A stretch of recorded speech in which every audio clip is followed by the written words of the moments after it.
What's up, guys? This is Coach Grant with First Down Training, and today we're going to be breaking down Drew Brees and his throwing mechanics. And guys, please leave in the comments the next quarterback you guys would like to see me break down. I'm breaking down all requests, so we're going to break down what makes Drew Brees release so quick, the proper mechanics of throwing the ball, mechanics for shorter quarterbacks, and how his motion has developed over time and how quarterbacks can throw with touch with proper mechanics. So let's get started.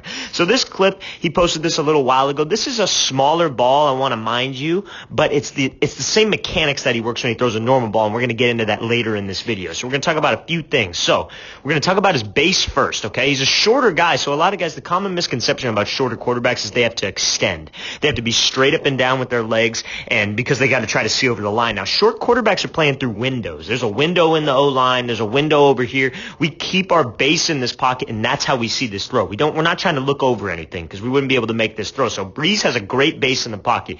You want to keep your feet just outside of your shoulders, okay? That's the perfect base. It's going to cut down your front stride, and it's going to give you more power. So if our feet were super close together like this, when Brees pushes off this back leg, it causes a long stride, right? But he has a wide base, which cuts down this long stride, okay? As you can see, you're going to really see the push. As you can see how his shin is at this almost 45-degree angle, and he's striking the ground. This foot barely even moves. Hits this drop. There's his base. Foot's in the ground right now. Now, the main thing I want you to see about his foot strike, right? He's pushing so much off this back leg, driving this ball, trying to get this ball, trying to get his hip going straight at the target, rotating through this throw. He would lose all of his power if he didn't strike the ground with a bent knee. If he extended this front leg, he would lose all his power. It'd shoot up into his body. He wouldn't have anything behind the throw, okay? So that's the first part of mechanics, his mechanics. Driving off this back leg, keeping a slight bend in that front leg, that's how you keep ground force, guys. And a way to think of it is you want to strike the ground with your toes down.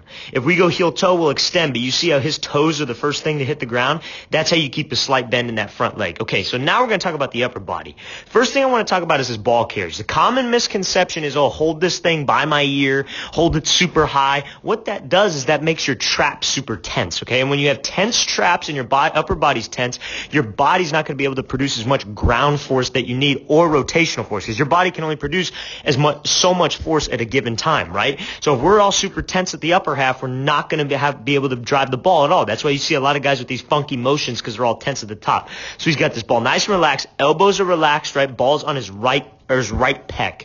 Relaxed ball carriage, okay? So now when he takes this ball back, we're going to talk about the hips. The hips go with the shoulders. When your shoulders go back, your hips come forward. They call it hip and shoulder dissociation, right? So shoulders go back, hips go forward. That's all you have to really know. All these scientific terms, all this crap that everybody loves to spew because they want to sound smart. Your shoulders go back, your hips come forward, okay? That's what it is. Shoulders go back, hips come forward. Now, this back hip needs to come to the middle of his body, okay? That's how we're going to rotate through, right? And he's got this ball in this good opposite L. We want to they call it opposite equal. So here's this arm. It's in this L. It's opposite, but it's equal, if that makes sense. So this opposite arm is in that L. It's equal to this arm, but it's opposite, right? It's the opposite L. That's what we're looking for when we take this ball back. So he works his hands, his shoulders are going back while he's driving off this back foot. Back hip's coming to the middle of his body, so he pivots off this back foot. As you can see here, he gets this hip.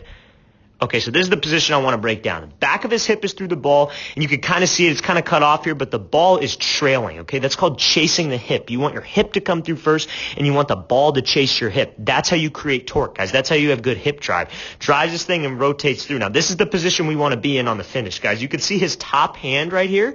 I want you to see how his palm is turned out. Palm's turned out, and he's extending. That's how you get a better spiral on the ball, guys. You turn this thumb, make sure it's parallel to the ground, and you extend that front arm almost like you're throwing at a dartboard to get a good spiral on this ball, to get some good accuracy on this ball with the extension, and ultimately just get it to spin better for you. Now, the main thing I want you to see here is also his left arm, okay? We're going to break down in the last clip of this how his motion has changed over time and how his release has actually gotten quicker. This left arm is staying somewhere in front of his face throughout the whole motion. I see a lot of guys saying you should swing this left arm down to get power. That is so wrong. Your power comes from your legs and this back hip right here and your core and your rotation. If you keep this left arm nice and tight, does Drew Brees even swing this arm down? No, because your right arm is going to do what your left arm does, right?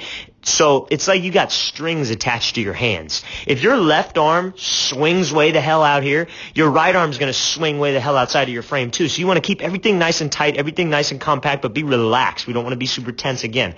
Keeps this thing in front of him, almost like a bow and arrow effect, right? We got this arm. This is like the front of the bow. Our core and our hip drive is like letting go of that arrow to have it shoot out at the target. Just rotating through, and again, he finishes with that back shoulder on the target. That's how you fully rotate on the throw. Keeping the slight bend throughout, driving from that back leg, and finishing through the throw. Those are the things you have to worry about, guys. It's not super complicated. You get all those people using these complicated terms. It doesn't make any sense. This is what you should be studying, what the best guys do. Drew Brees is one of the best guys. Tom Brady, Aaron Rodgers. Those are the best guys to study because they have some of the best mechanics in the game, and that's how you can learn. Let's watch this thing full speed.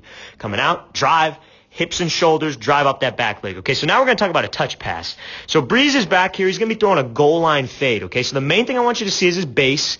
He kind of overstrides with his back leg. That's the one thing I want to talk about here. Overstrides with this back leg outside of his frame a little bit, but I want you to see how short his front stride is. He doesn't even move that leg. He gets set right now.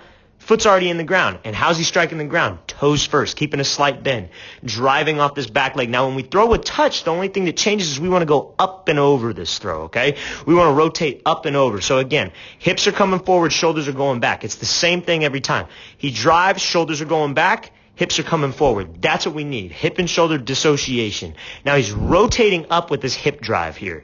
He's going to be rotating up, and I want you to see his wrist flick.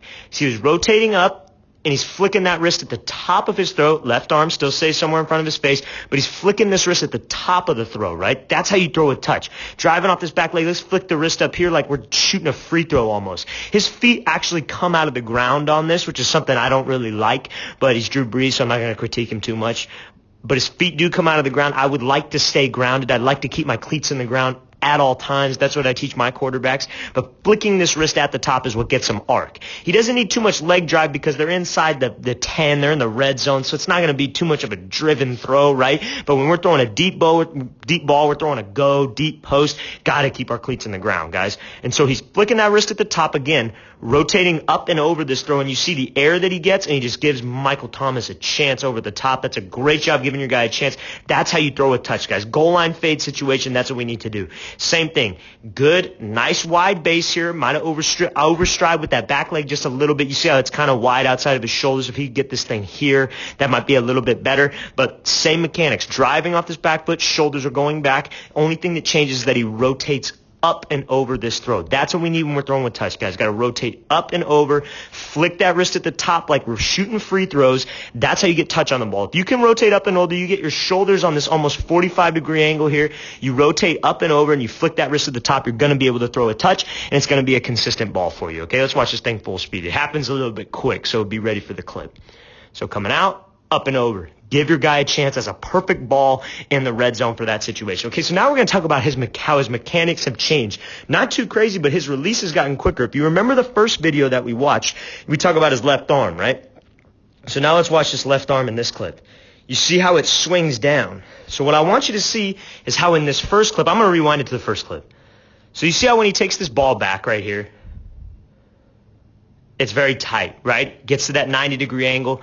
90 right here. There's no extra coil. He stays in that 90 the whole time. He goes to this L, then he gets to that opposite L. Right there. 90 degrees, super tight motion. Now we fast forward to this clip, right? You see how he swings this left arm down. Look how much longer this release is. He works his hands, same idea. Driving off the back leg, his shoulders are going back, right? But the only thing that changes is his left arm. Now his left arm swings out in front of his face, and he brings that left arm down. Look what it does with his back arm. Yes, he's in that 90-degree angle, right? But you see this little extra coil he has back here. Little bit longer than the last throw, right? Because he's taking this left arm and he's swinging it down just a little bit. And this is an old clip. This is a throwback clip. This is from him in like 2012 almost. I might be wrong on that, but if somebody finds out, let me know. And he's swinging this left arm all the way through, and you see how much longer his release is. Still, it's a quick release, don't get me wrong, but you could always be quicker. It's like money. You could always have more, right? Swinging this left arm, that makes that release a little bit longer, right? So that's the importance of that left arm. If he keeps this thing in front of his face, that's why he has that almost short arm release. That's what everybody loves to talk about, and they think it's just his right arm. No, it's that left arm. You swing this left arm, your right arm is going to do what your left arm does. If you're a lefty, your left arm is going to do what your right arm does. So we want to keep this thing in front front of our face somewhere. We don't want to swing that elbow down. That's a perfect example of what that does. It makes this release a little bit longer. You see how he takes it a little bit lower, and it takes a split second longer to come up and over because that left arm, your right arm does what your left arm does, okay? Now, another thing I want you to see, though, keeps a good bend in this leg, right? Same idea. Strikes the ground with his toes down, rotating through. You can see this back hip coming all the way through the motion, okay? It's the same thing with his lower body. His lower body doesn't change. It's just little tweaks like that. Guys at this high level, they want to get 1% better. They're already freaking A students, you know what I mean? They're already a 95. They're trying to get to a 96. They're trying to get to a 97 every single season. And that's why guys like Breeze and Brady keep getting better almost, it seems, with age. And again, hip coming through, balls chasing the hip. That's what we need. That's a powerful position. And again, I want you to see the extension on his follow through with that right arm. That's how we're accurate, guys. We get our accuracy and a better spin on the ball by extending our wrist, and he rotates with that back shoulder on the target. That's a great mechanically sound throw by Drew Brees. Just that left arm could be a little bit tighter, and we all saw the example of how that plays a factor. Let's watch this thing full speed one more time. So he's coming out here. Left arm just a little bit longer, which is what makes that release a little bit longer. Not bad from Drew Brees. All right, guys, I really want to thank you for watching. I really appreciate it, guys. Please leave in the comments any quarterback you guys would like to see me break down next. I'd really appreciate that, and I'll see you guys next time.